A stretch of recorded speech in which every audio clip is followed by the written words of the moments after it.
네, 7월 30일 목요일 여의도 인사이트로 이어가겠습니다. 예고해 드린 것처럼 디멘전 투자자문 송재경 대표님의 인사이트와 오늘은 함께합니다. 대표님 어서 오십시오. 네, 안녕하세요. 네, 안 힘든 분들이 아마 없을 것 같아요. 요즘 시장. 네, 맞습니다.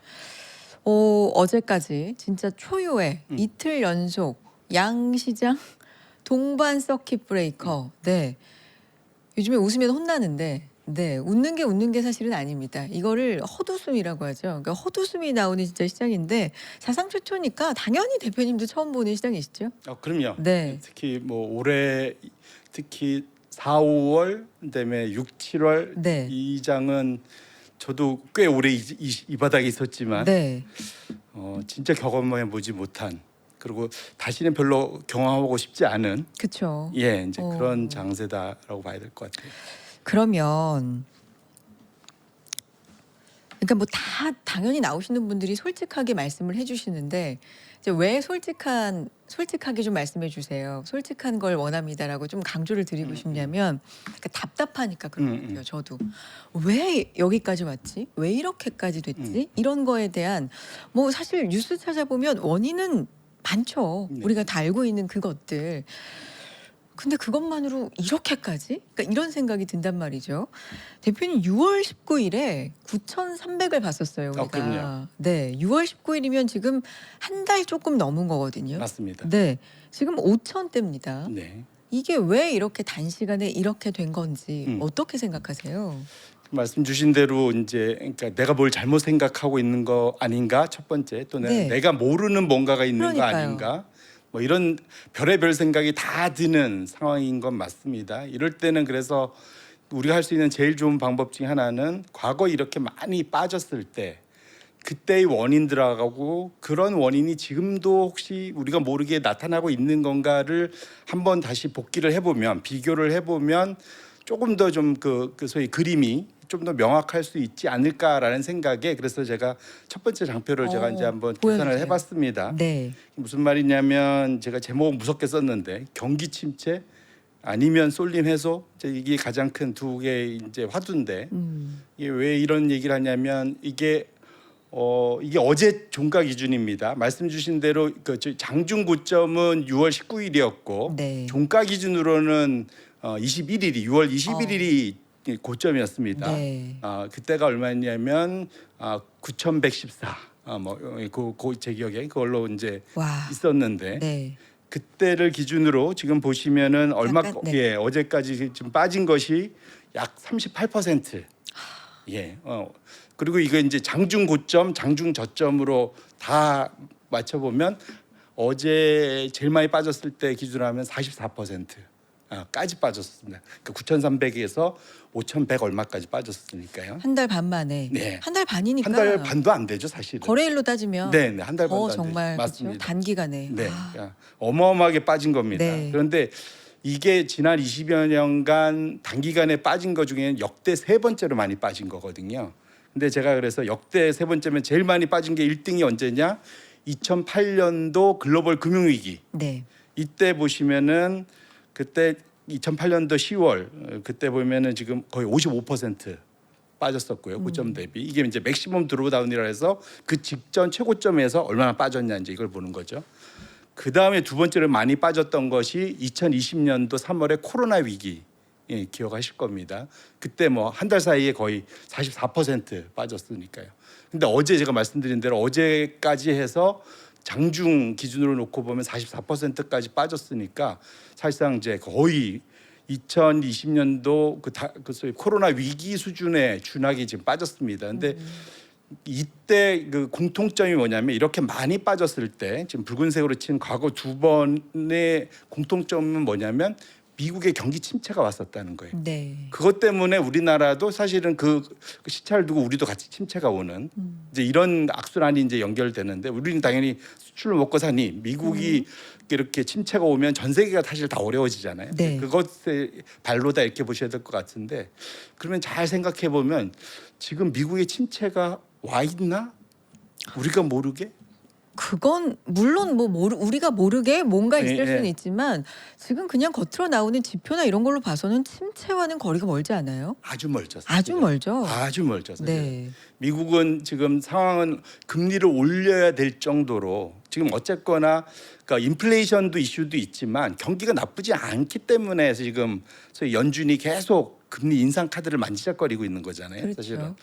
이런 상황에서 이게 침체가 지금 그러니까 침체가 왔다 그러면 금리를 인하를 고민을 해야 될 상황인데 네. 그게 아니기 때문에 오히려 금리를 인상을 언제 하느냐를 우리가 서로 고민하고 있는 상황인데 그러니까 결국은 미국의 침체가 안 와 있는 거죠 사실은. 그리고 이게 제가 봐도 경기 침체 가능성이 없는 건 아닌데 왜냐하면 지난 10년간 경기 침체가 딱 한 번밖에 없었거든요. 2020년 10년간. 그러니까 상당히 없긴 없었습니다. 근데 지금은 아니다라는 거죠. 와더라도 2, 3년 후 정도지 않을까 이제라는 생각을 하고 있는데. 지금 징후는 없다. 예. 네. 그러면 남는 건 아까 말씀드린 경기 침체가 아닌데 이렇게 많이 빠졌으면 결국은 소위 쏠림 현상의 해소. 그러니까 결국은 수급밖에 남는 게 없지 않겠느냐.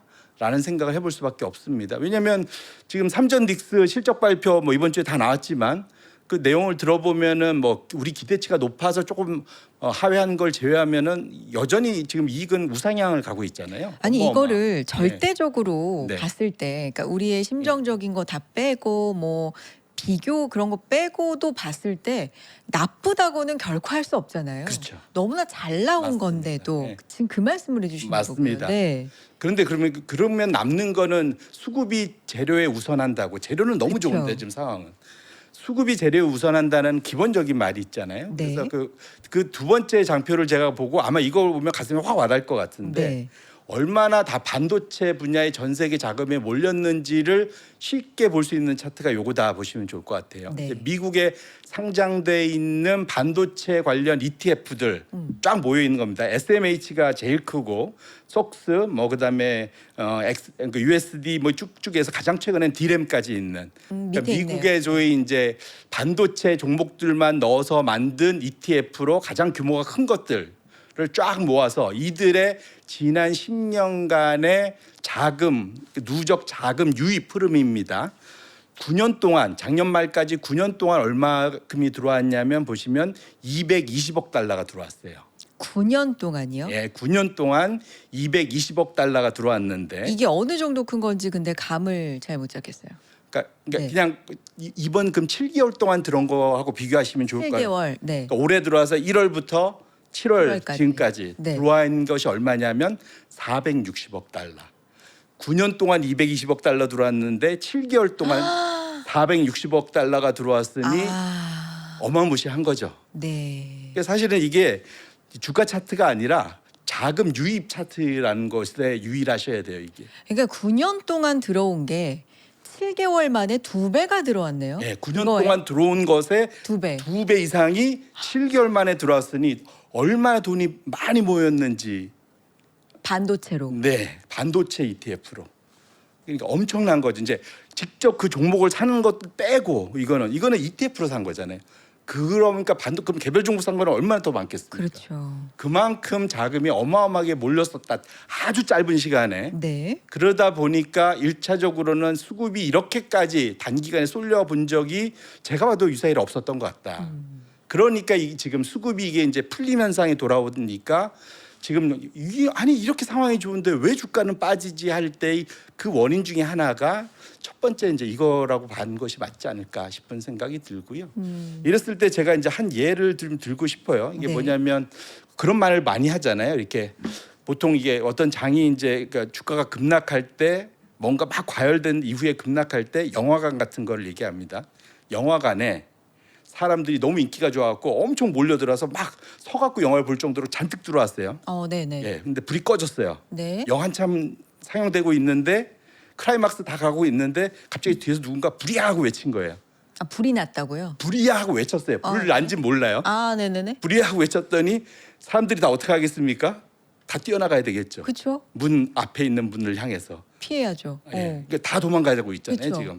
지금 그러다 보니까 지금 불이야에 외쳤던 가장 큰들이 최근에 보면은 엔비디아 순환 뭐 투자 얘기, 중국의 무슨 뭐 그 창시 메모리 상장 얘기, DUV 노광 장비를 자체적으로 드디어 만들기 시작했다. 뭐 각종 어쨌든 불이하에 해당하는 얘기들을 외치자 사람들이 이제 너도 나도 지금 뛰어나가기 시작한 거거든요. 근데 보통 이렇게 동시에 많은 사람들이 뛰어나가면 좁은 문을 향해서 뛰어나가면 불 켜보면은 막 피 흘리고 쓰러져 있고 뭐 난리일 거지 않습니까? 그렇죠. 지금이 딱 그런 상황이지 않겠습니까 지금? 근데 그 말씀 중에 포인트 중에 불이하라고 외쳤는데 제가 불이 난 거네요. 이랬는데 대표님이 불이 났는지 안 났는지 모르죠. 이게 지금의 또 한 면의 포인트지 않을까. 맞습니다. 그러니까 이게 실제인지 음. 아니면 지나고 보면 음. 어쨌든 불 아닌 것 같은데 하고 남아있던 분들은 그 영화의 클라이막스를 재밌는 부분을 놓치지 않고 보셨을 거 아니에요. 맞습니다.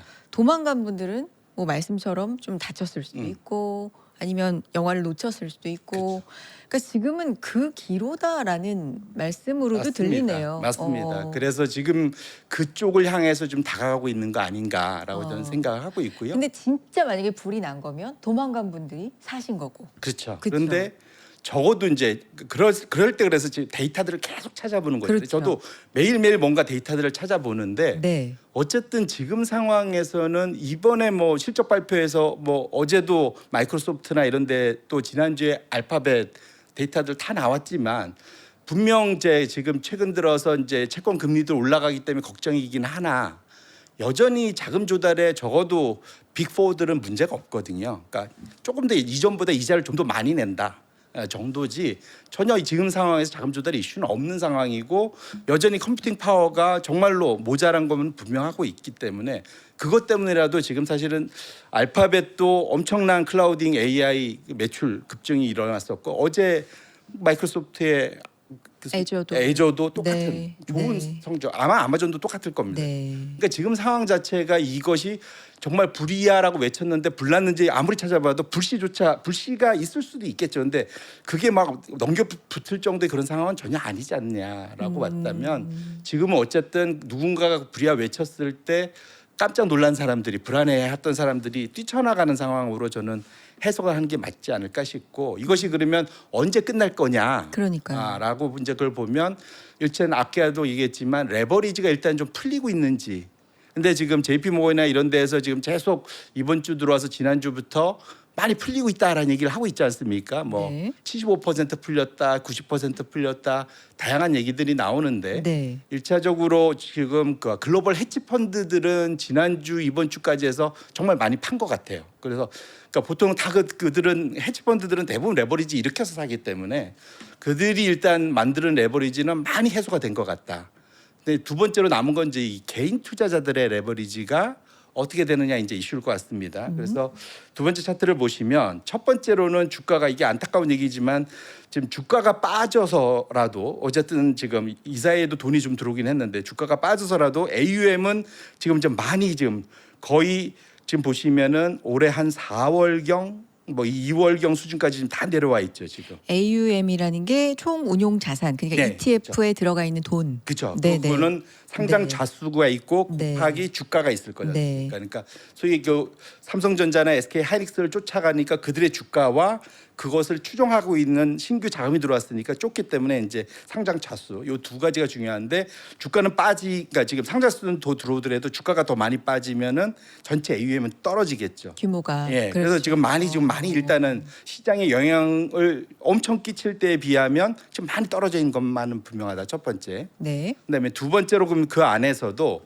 지금 우리가 맨날 얘기하는 이제 단일 종목 레버리지 요걸 보면 국내 상장단 단일 종목 레버리지는 드디어 계속 이 장 빠지는 주가 빠지는 상황에서도 계속 들어오다가 드디어 조금 멈추기 시작했다. 첫 번째로 더 이상 이제 자금 들어오고 있지 않다. 자금 유입이요. 예, 신규 자금이 그 다음에 우리가 늘 얘기하는 홍콩이 제일 큰데 거기가 가장 크다 보니까 홍콩도 드디어 좀 빠지기 시작했다. 한 일주일 이제 2주 가까이 이제 보시면 좀 빠지기 시작했잖아요. 네. 그 다음에 지금 보시면은 그 사이에 이제 이 단일 종목 레버리지가 워낙 인기가 좋다 보니까 범 지수 그러니까 지수에 우리가 코덱스 200 투자하는 거 네네. 같은 거. 이런 거 관련된 레버리지 코덱스 200의 2배짜리 뭐 이런 거 있지 않습니까? 네. 반도체 뭐 2배짜리 뭐 이런 것도 있는데, 그러니까 테마성 뭐 어쨌든 그런 거와 관련된 것들은 사실 그 사이에 자금이 오히려 다 빠져나가고 다른 종목으로 갔다가 오히려 이제는 좀 넓게 투자하는 대로 살짝 들어오는 정도.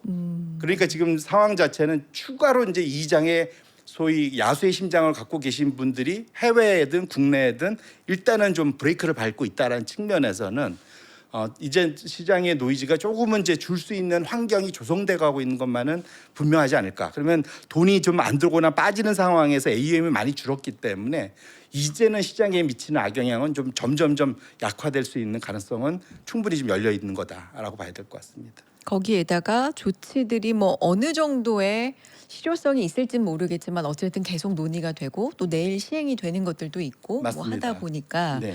뭐 이런 부분들은 좀 지켜볼 필요가 있는데 이게 단일 종목 레버리지잖아요. 네. 그러면 그 단일 종목별로 한번 또 네. 봤으면 좋겠어요. 그래서 이제 네. 우리 정말로 그래서 이게 국내 레버리지 네. 단일 종목 레버리지는 국내 투자자들이 많이 하실 거잖아요. 네. 외국인들이 굳이 여기 들어올 가능성은 적어 보여서 들어와 보시면은 진짜 대단합니다.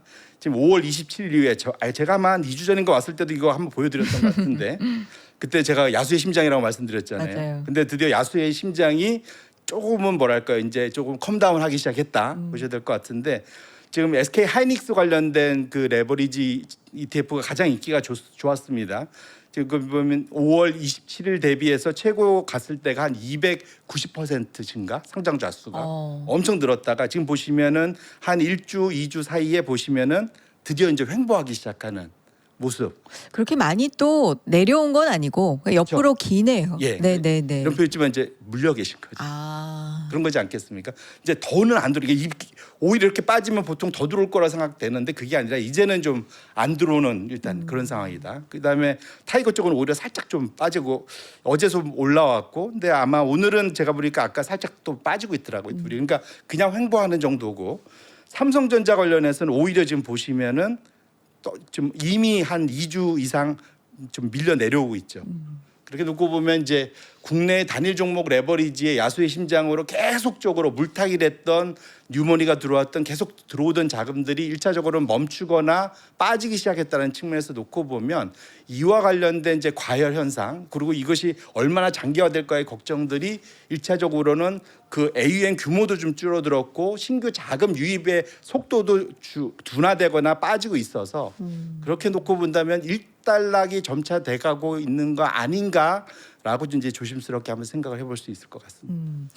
하이닉스랑 삼성전자 얘기를 해주셨으니까 오늘 삼성전자의 확정 실적 발표가 있었고요. 잠정 실적과 이제 비슷한 수준이었고 자세한 내용을 이제 알려준 거고 어제 하이닉스 확정 실적과 컨퍼런스 콜 이후에 특히나 컨퍼런스 콜이 좀 실망스러웠다라는 평가들이 좀 있었고요. 삼성전자도 오늘 삼성전자 좀 다른가 보다. 컨퍼런스 콜 하면서 올라가더라고요. 근데 결국 또 다 반납했거든요. 그러니까 아까 말씀하신 것처럼 실적도 반영을 안 하고 뭐가 조금이라도 안 좋거나 기대하던 바에 미스가 나면 확 내리고 이런 건 이 단일 종목 레버리지의 거의 80% 탓이에요? 아니면 이 탓으로만 돌리기에는 또 뭐가 심리적으로 있는 겁니까? 그러니까 서로 이제 이런 정말 악순환이 되고 있는 거죠. 그러니까 사람들이 그러니까 이런 건 보통 버텨낼 수 있어야 되는데 네. 단일 종목 레버리지라는 것은 기계적으로 뭔가 더 살 땐 더 많이 사고 팔 땐 더 많이 파는 그런 이제 시장의 뭐랄까요? 그러니까 시장이 보통 그 심리에 의해서 움직이면 그것이 반영될 수 있는 환경을 만들어줘야 되는데 이게 웹도독이라고 이제 얘네들이 전체의 자금 흐름을 투자의 그런 그 자금 흐름을 다 사고 파는 매수 매도 흐름을 다 뒤바꿔 버리는 거지 않습니까? 그래서 어쩔 수 없는 것 같아요. 근데 이제 이런 것 같은데 이게 이제 얘가 모든 것에 무슨 그 범인인 거냐 왼수냐 뭐 이렇게 보는데 결국은 이거 다 원주와 연결돼 있는 거잖아요, 사실은. 그래서 그것이 좀 더 그러니까 증폭되느냐. 의 이슈라고 봐야 될 때 올라갈 때는 아무도 탓 안 했습니다. 빠질 때 보통 이제 탓을 하게 되는 거거든요. 그래서 올라갈 땐 이거 덕분에 사실은 더 그렇죠. 맞습니다. 세게 올라간 부분도 맞습니다. 있기 때문에 그렇죠. 사실 그게 네. 매우 컸죠. 네. 네, 그러니까 제가 그때서 항상 레버리지는 양날의 검과 같다. 입버릇처럼 제가 계속 말씀을 드리는데 이번에 그걸 제대로 우리가 보고 있는 거죠, 사실. 그런데 어쨌거나 근데 결국 레버리지의 힘이 이제 약해져 있어야 되는데 더 이상 강하지 않고 적어도 지금 AUM의 규모나 그 다음에 들어오는 아까 말씀드린 대로 자금 흐름을 놓고 봤을 때는 그 이미 예전만은 이제 못 해주고 있다. 이렇게 놓고 보면 아까 이제 그것 때문에 지금 지수 기준으로 놓고 보면 미국의 침체를 우리가 예고하고 있는 거나 마찬가지인데 아, 그 사실은 그건 아니라는 게 우리는 확실히 이제 그거는 적어도 확인을 하고 있지 않습니까? 이렇게 놓고 보면 네, 여러 지표로도 그렇고 뭐 네. FOMC에서 케빈 호시 의장의 오늘 경기에 대한 말을 들어봐도 견조하고 뭐 맞습니다. 이런 부분들 확인이 좀 되는데 예. 그러면 대표님 지금 시장 전반적으로 실적도 안 먹히고 어떤 호재가 나와도 사실 별로 안 먹혀요. 그러니까 기존의 이성적인 어떤 공식이 하나도 들어먹히지 않는 시장. 그럼 뭐가 제일 중요하냐? 가장 많이 요즘 듣는 얘기가 수급이고요. 그리고 이제 심리인데 그럼 미국 시장은 어떻지? 우리만 그런가? 미국 시장을 보면 미국도 그렇게 썩 그렇게 좋아 보이진 않거든요. 근데 거기는 순환을 하니까 그죠? 순환매가 되니까 그래도 여기가 못 가면 여기도 가고 여기라도 가고 뭐 이렇게 되는데 우리는 이제 그게 안 된다는 게 좀 더 커 보이는 뭔가 이런 것 같아요. 그거는 이제 저는 네. 그렇게 해석하고 있습니다. 네. 1차적으로는 이제 국내 자금 기준으로만 놓고 보면 우리나라 이제 사이즈가 고점 9,300 갔을 때 보면 너무 커져 있었다. 아, 너무 커져 있었다. 그래서 이게 이렇게 변동성이 있었을 때 이걸 받아낼 수 있는 자금 여력이 과거보다 많이 줄어들었다. 이게 너무 사이즈가 커져 있으니까. 제가 그때 그런 비유를 들었죠. 옛날에 1년 전에 우리가 삼성전자 한 1,000만 원 갖고 살 수 있는 주스랑 그다음에 작년 아까 6월경에 살 수 있는 주스가 다르죠. 엄청 차이가 나졌잖아요. 그렇죠. 그러니까 그런 차이가 날 정도로 이제 내 같은 돈이 그렇다고 엄청나게 3-4배로 늘 수는 없잖아요. 지금 우리 시장에 돌고 있는 여유 자금들이 그건 이제 조금씩 경기 상승률만큼 늘고 있는데 지금 주식시장이 너무 커져 버리니까 이런 변동성을 받아낼 수 있는 일단은 기본적인 이제 그 소위 버퍼가 이제 일단 줄었다 보셔야 될 것 같고 그다음에 이제 두 번째로는 우리가 봐야 될 것은 지금 그러니까 미국 시장도 그렇지만 지금 현재 그 계절적으로 전통적으로 7, 8, 9, 10월 정도가 상대적으로는 좀 뭘까 좀 재미없어지는 7, 8, 90 너무 긴 거 아니에요? 그러니까 정확히는 한 네. 7월 중순부터 그다음에 한 10월 초중순까지 그 사이 대략 근데 뭐 이제 제가 이제 그 기간이 근데 그래서 세린 메이란 얘기가 그래서 나온 거거든요. 통상 그래서 지금 제가 전에도 한번 혹시 보신 네, 분들은 네. 기억하실 수 있을 것 같은데 미국의 이제 변동성 지수 이제 빅스의 계절성입니다. 1년 동안 늘 어떻게 움직이느냐. 이제 1995년부터 25년이니까 약 30년 동안의 평균적인 흐름입니다. 보시면 통상적으로 약상 낙타 등처럼 생겼죠. 그러네요. 3월까지 한번 쭉 변동성이 커졌다가 쭉 한 5월 해서 한 7월까지는 쭉 내려왔다가 다시 이제 7월 이후부터 8, 9, 10까지는 다시 쭉 올라왔다가 11월부터 쭉 내려가는. 그래서 세린메이하고 11월부터 4월까지가 이제 주가가 훨씬 더 좋아지는. 평균적으로 미국은 11월부터의 6개월이 5월부터의 6개월보다 항상 평균적으로 주가가 훨씬 좋습니다. 그래서 그러한 일들이 지금 나타나는데 하필이면 지금 타이밍이 그 시점에 이제 초입에 지금 들어가고 있다. 그래서 제가 드리고 싶은 말씀은 이제 통상 조정이란 건 두 가지 종류가 있죠. 가격 조정이 있고 기간 조정 두 가지가 있는데 이제 투자자분들이 이제 가격 조정이 저는 이제 개인적으로는 가격 조정은 이제 거의 마무리 국면으로 가고 있다라고 생각을 하고 있고 지금은 이제 잠불을 끄고 있는 상황이지 않을까 좀 생각하고 오늘 같은 경우도 사실은 술안매가 좀 돌았어요. 사실은 냉정해 보면 그리고 아까 우리는 아예 없다고 말씀하셨는데 그러니까 좀 약하긴 했지만 한 지난 주말까지 해서 한 달 동안을 놓고 보면 은행하고 화장품 그래도 플러스를 냈었습니다. 이 빠지는 장에서도. 그리고 최근에 요 며칠 사이에도 보면 오늘도 그랬고 지금 순환매가 이제 돌기 시작하는 게 은행, 화장품, 필수 소비재, 그 다음에 대형 제약 바이오, 그 다음에 오늘 또 뭐 조선도 일부 움직였고. 잘 갔고. 예, 그러니까 전반적으로 지금 이제는 약간 사람들이 무작정 하락해서 이제는 약간 좀 떨어져 갖고 너무 과하게 좀 빠진 분야에 대해서 순환매의 흐름들이 나타나기 시작했다는 측면도 놓고 보면 가격 조정은 이제 지수 단의 가격 조정은 정말 이제 거의 와 있구나. 근데 다만 그러면 V자 반등을 나올 수 있느냐에서 놓고 보면 기간 조정을 우리가 일정 부분 좀 염두에 둘 필요가 있는데 그 이유가 첫 번째로는 미국이 좀 도와줘야 되는데 미국이 좀 어려운 시기로 좀 들어가고 있다. 그래서 미국 내에서도 지금 약간 다들 좀 긴장하면서 지금 그 안에서도 보면 순환매가 상대적으로는 경기 방어적이거나 일부 경기 민감적인 뭐 이런 쪽으로 좀 기존의 IT에서 좀 벗어나고 있는 모습들이 그렇군요. 나타나고 있고요. 두 번째로는 지금 중간 선거 4년마다 있는 중간 선거의 7, 8, 9, 10이 또 이제 약간 또 안 좋은 경향이 있습니다. 그래서 이 골드만삭스 자료를 보시면 지금 보시면은 이렇게 평균적으로는 항상 우상향이라고 생각하는데 중간 선거회가 있은 1974년부터 있는 거니까 중간 선거에 보면은 딱 중간 선거일 전까지 7, 8, 9, 10 4개월 동안은 보면 지수가 재미없거나 좀 오히려 약간 빠지죠. 평균적으로는 놓고 보시면.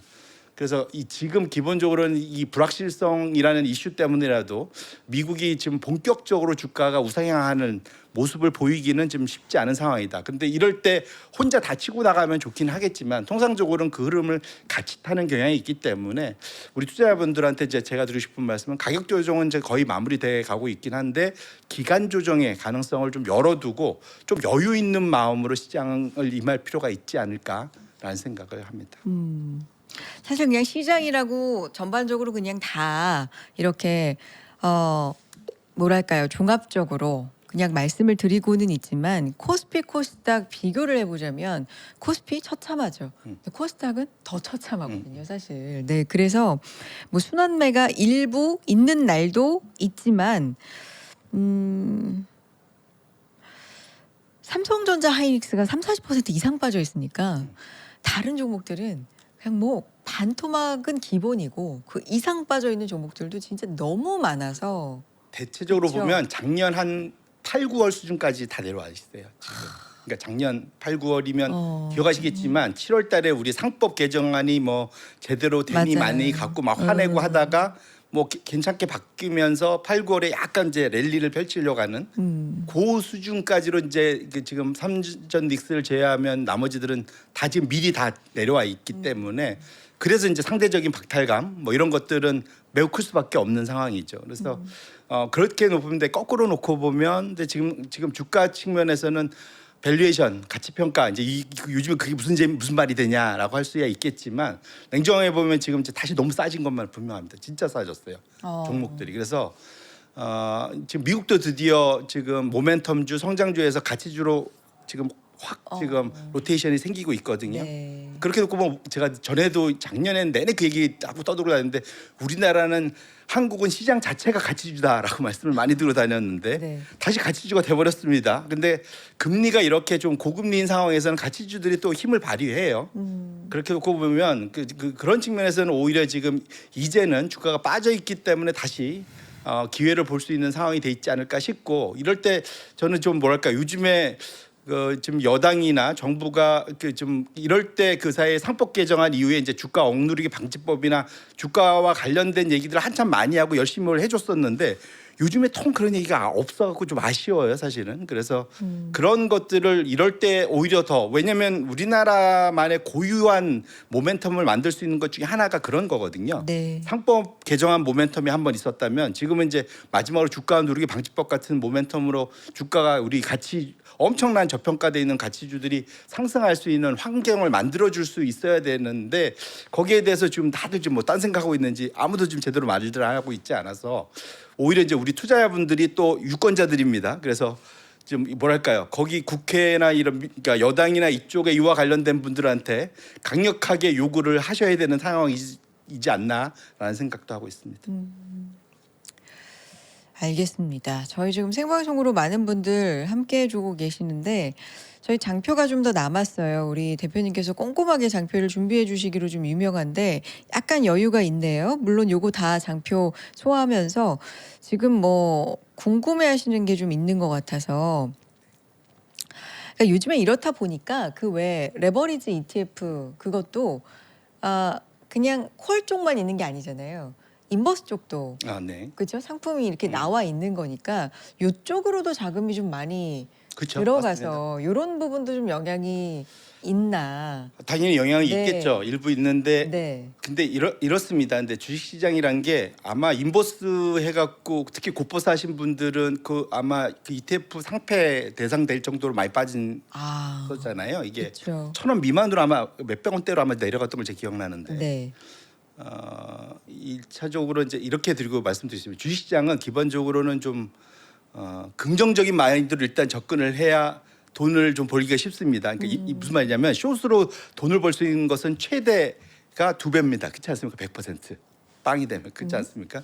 근데 어쨌든 이 롱으로 그러니까 이렇게 사서 이렇게 상승을 보고 이제 배팅을 하는 것은 위가 완전히 열려 있잖아요. 그러니까 그런 측면에서 일단 보셔야 될 것 같고 숏은 그러니까 뭐 레버리지도 마찬가지지만 숏은 그냥 한 배짜리라고 해도 그 안에 비용이 상당히 많이 들어 있어요. 아, 레버리지는 그러니까 이건 마치 레버리지하고 똑같습니다. 그리고 혹시 그 정도의 대상이 돼 보신 분은 아시겠지만 인버스든 레버리지든 이걸로 투자하고 나면 이걸로 2천만 원 이상의 수익이 나잖아요. 종합금융소득과세 대상이 되십니다. 이거는 알주식 투자하고 또 달라요. 그래서 그런 것을 아마 그러니까 겪어보신 분들이 계신지는 모르겠는데, 그러니까 저는 한번 겪어본 적이 있는데 아무튼 이런 것들이 대상이 된다는 걸 좀 아실 필요가 있고, 그래서 이것은 뭐랄까 단기적으로야 얼마든지 일부 쓸 수 있지만 이걸 인버스를 또 장투한다, 이건 또 아까 레버리지에 장투하는 것과 똑같은 효과입니다. 그래서 제발 저는 그거는 좀 우리 이제 개인 투자자분들은 안 하셨으면 좋겠다. 저는 이렇게 말씀을 드립니다. 그리고 당부의 남이 안 될 네. 거를 기대하면서 투자하는 거잖아요. 인버스는.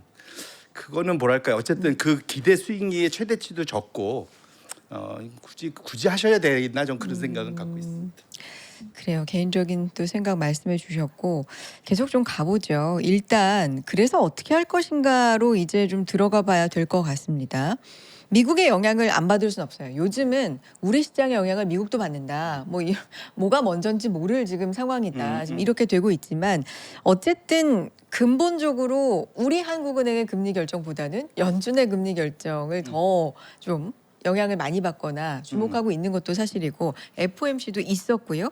그래서 지금 어떻게 되는 거예요? 오늘 사실 FOMC 새벽에 있었던 거는 좀 많이들 헷갈리게 해석들을 좀 하는 부분도 있는 것 같더라고요. 그게 이제 워시가 성공한 거죠. 아, 워시가 목표한 오히려. 게 그겁니다. 어, 워시가 목표한 게 그거고 워시가 영리하게 그것을 잘 끌고 가고 있다. 일단 워시 입장에서 시장 입장에서는 답답하죠. 왜냐하면 20여 년간 잘 만들어져 있는 시장의 프로토콜이 있었는데 그게 다 깨져버렸으니까. 맞아요. 예, 그러다 보니까 답답한 거죠 시장은. 그러다 보니까 단기물 2년물은 조금 소폭 빠졌지만 장기물인 10년물과 30년물은 더 위로 올라가 버렸죠. 30년 물이 엄청 올랐다. 5.2까지 네. 갔으니까요. 그러니까 사실 이대로 가면은 10년물도 5가 얼마 멀지 않은 이제 이런 상황이 돼 있긴 합니다. 그러다 보니까 지금 가치주가 그래서 주가가 훨씬 더 좋아지는 상황들이 되고 있다 보셔야 될 것 같은데 이것 자체가 영향이 좀 분명 큰 것이 뭐냐면 연초만 해도 시장의 기대가 뭐였냐면 올해 연말 되면 그러니까 올해 연초 1월 달에 이 땅 시작했을 때 12월 되면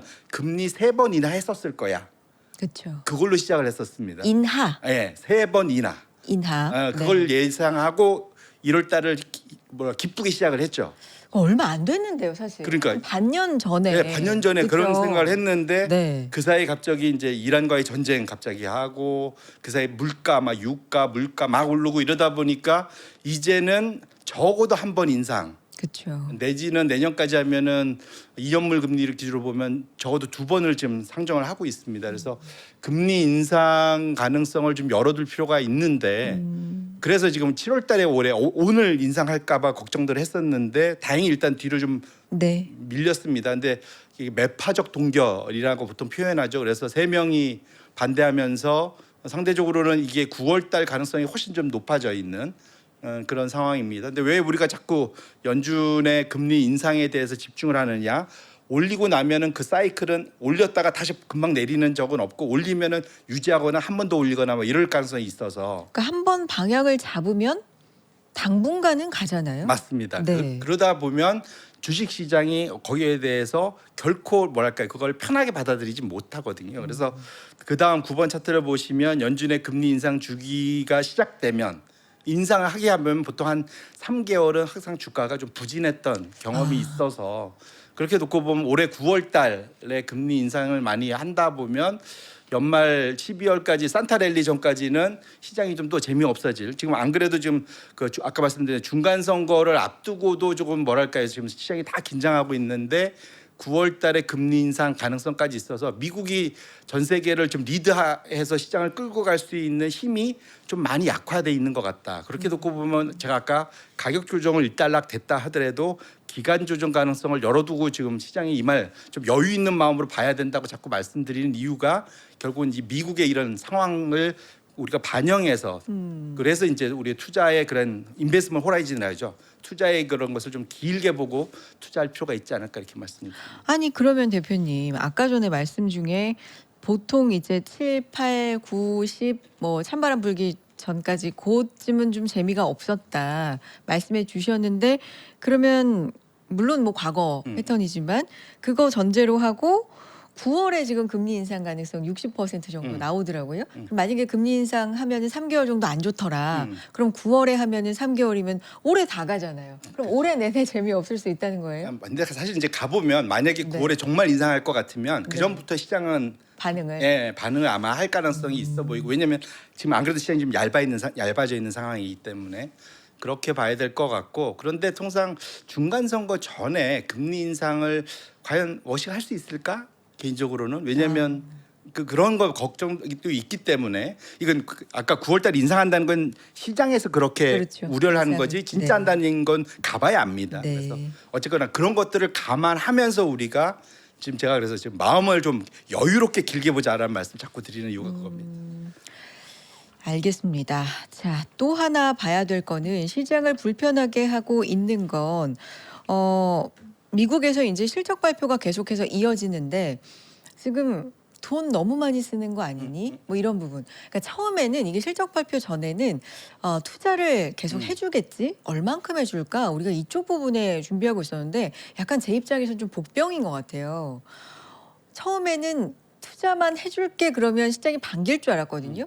근데 더 날카롭게 투자를 해줄게. 근데 잉여 현금은 얼마나 되니? 여유가 얼마나 되니? 여기를 더 보더라고요.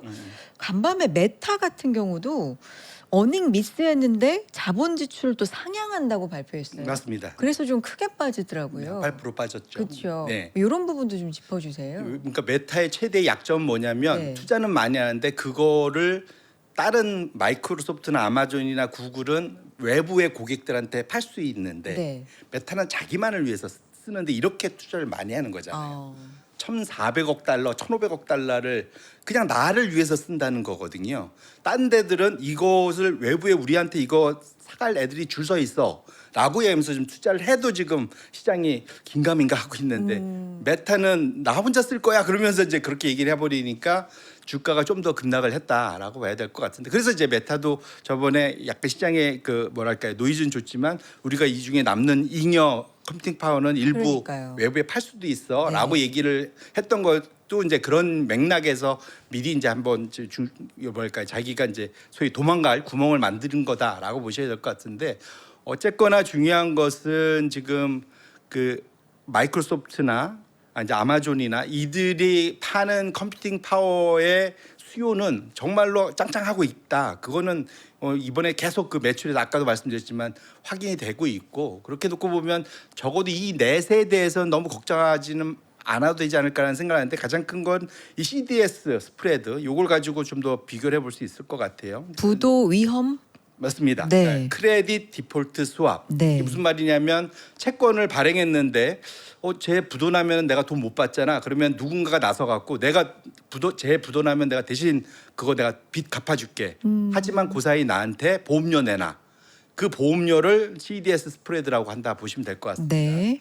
그런데 결국은 요거는 오히려 채권 금리보다 훨씬 더 뭐랄까요? 그 거래들이 잦아갖고 훨씬 더 빨리 많이 반영하는 경향들이 있습니다. 근데 지금 보시면은 확실히 이제 이 안에서도 좀 차별화하고 있다. 일단 채권 발행 자체가 많다 보니까 CDS 스프레드가 우상향하는 트렌드는 지금 다 나타나고 있는데 지금 아래쪽에 보시면은 제일 아래 마이크로소프트 있고요.